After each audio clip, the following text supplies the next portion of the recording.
A ver. Ay, qué bueno tenerlos aquí. Si no se han dado cuenta, estoy grabando este primer episodio porque el anterior fue la explicación del regreso y de qué trata este podcast y darles la bienvenida si están acá nuevamente. Pero este es el primer tema, entonces, primer episodio de esta segunda temporada. Y nuevamente voy a honrar a mi hija. Voy a empezar con un tema que ella me pidió, que habláramos primero de madre e hija y luego que lo hiciera acá en un podcast y lo compartiera con ustedes.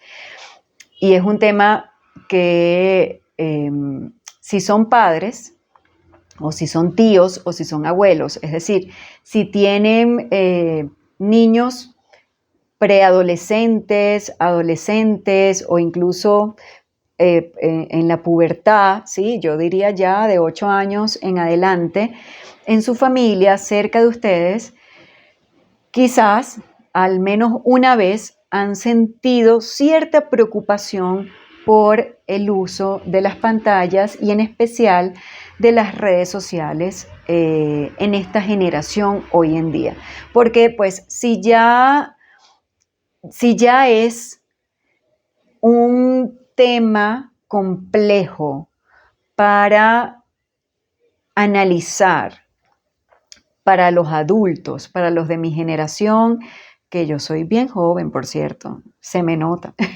No, pues, para los de mi generación, que ya tenemos hijos preadolescentes, adolescentes, para arriba, incluso la generación antes de mí, si ya es una preocupación y si ya es un tema complejo para nosotros los adultos, pues es un tema no solamente complejo, sino además delicado para los niños, pubertos, preadolescentes y adolescentes, porque sabemos, estamos súper conscientes, y el que no lo esté, pues no lo niegue, que la probabilidad de que se vuelvan adictos a las pantallas y a las redes sociales es altísima.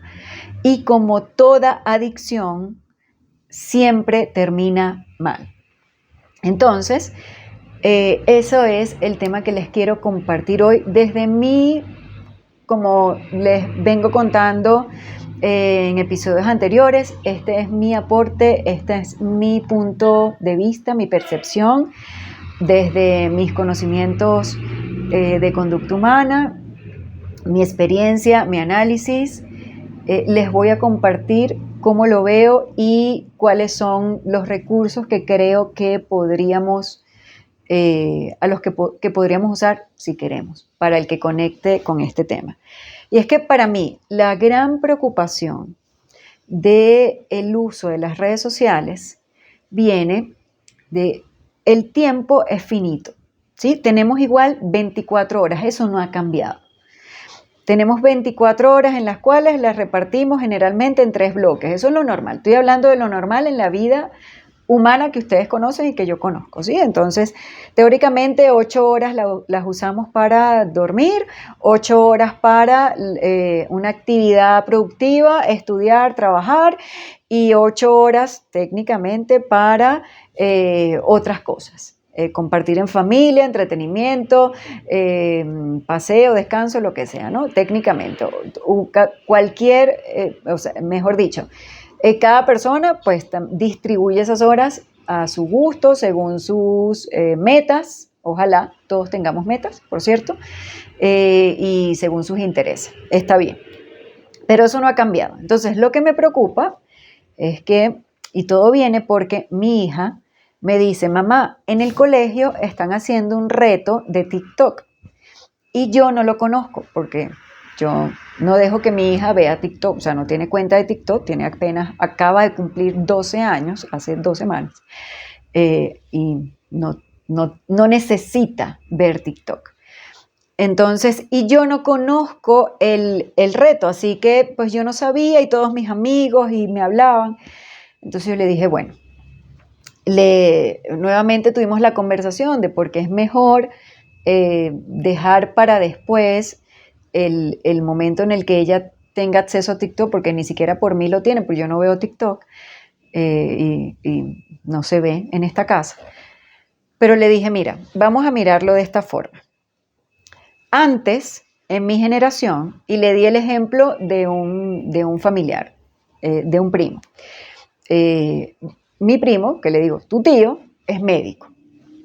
Para estudiar, él es médico de su profesión base y tiene 2 posgrados, un posgrado en urología y un posgrado en cirugía, entonces él puede operar siendo urólogo, operar de lo que operan los urólogos.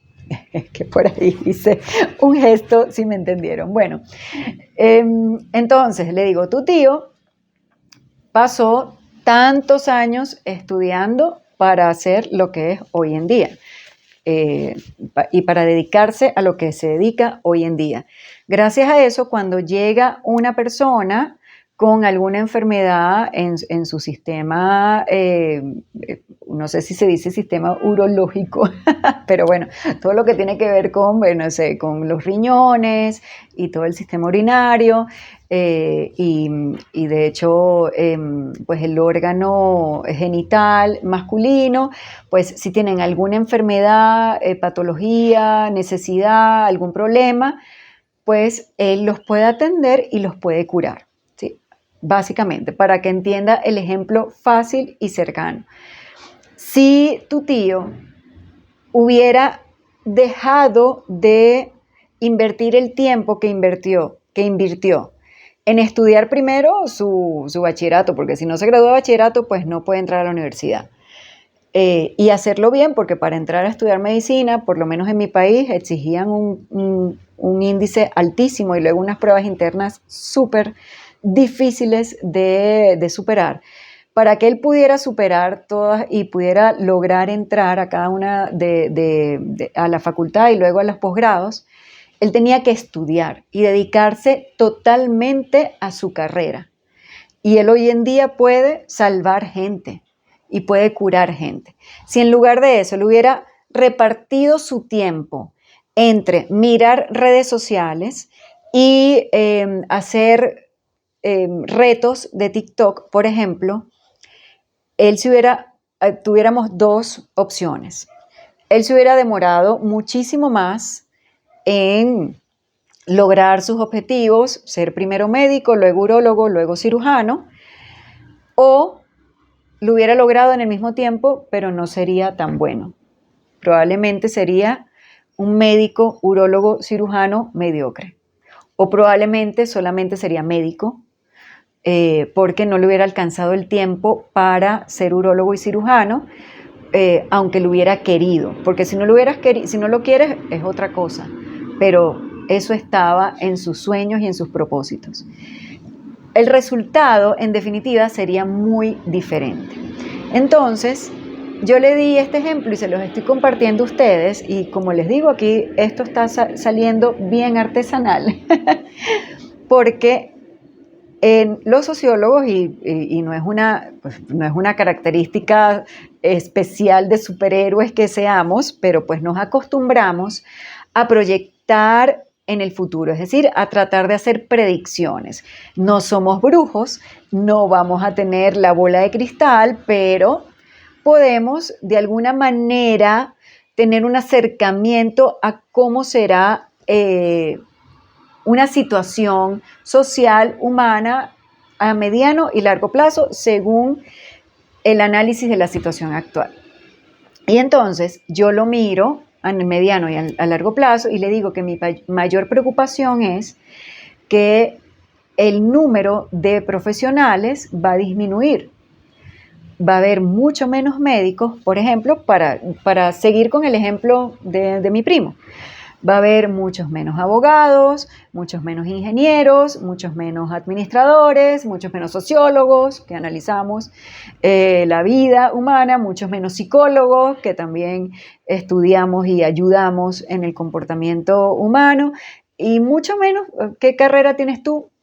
Biólogos, físicos, arquitectos, todas las carreras que existen hoy en día, tecnólogos. Va a haber muchas menos personas con la formación profesional para dedicarse a eso. Y yo creo que no hace falta ser sociólogos para imaginarnos los resultados de eso. Vamos nuevamente al ejemplo de los médicos, que fue con el que iniciamos. Llegamos a una clínica con una emergencia o un hospital, y si antes la fila para que te atendieran era, dependiendo de la gravedad de tu situación, podrías pasar media hora o 5 horas para que te atendieran, en el mediano plazo podría pasar 3 días para que te atiendan, porque hay menos médicos para atender a las personas.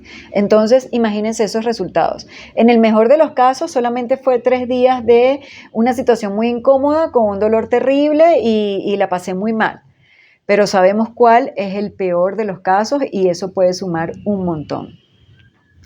Y así con todas las profesiones que en la vida humana necesitamos y por algo se han creado y por algo el ser humano en su desarrollo, en su crecimiento, en su evolución, las ha creado, las ha mejorado, las ha perfeccionado y hacen parte de toda esta, de todo este movimiento que nos caracteriza y que caracteriza nuestra vida como ciudadanos. Entonces es súper grave. Y en vista de esa preocupación, y además de que, pues si son niños, y si volvemos al tema de niños, entonces se acostumbran a tener menos concentración y más distracción, entonces los desafíos van a ser, se les van a hacer más grandes y más difíciles de superar.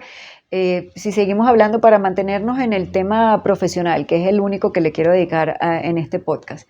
En definitiva, como para cerrar ese solo aspecto de los posibles resultados de un uso descontrolado de las redes sociales que se convierte en una adicción y incluso en sentir que no eres normal o no te toman en cuenta o no sabes qué está pasando en tu mundo si no estás todo el tiempo consumiendo el contenido de las redes sociales. O sea, que incluso llegues a sentir eso, es algo que yo, si lo pudiera evitar, lo evitaría.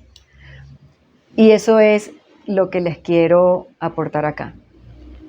Si es algo que les sirve, si es algo que conecta con ustedes, si es algo que lo quieren compartir incluso, si es un mensaje que les parece útil y si les sumó, buenísimo. ¿Y qué recurso les ofrezco? Toca decir que no. Toca incluso decirnos que no a nosotros mismos. Toca poner horarios, poner límites. Y les comparto este ejercicio que es el que hago con mi hija. Les digo, toma el teléfono y date cuenta si puedes usar el teléfono durante 5 minutos o la computadora durante 5 minutos sin entrar a ninguna red social a la que tú más entres.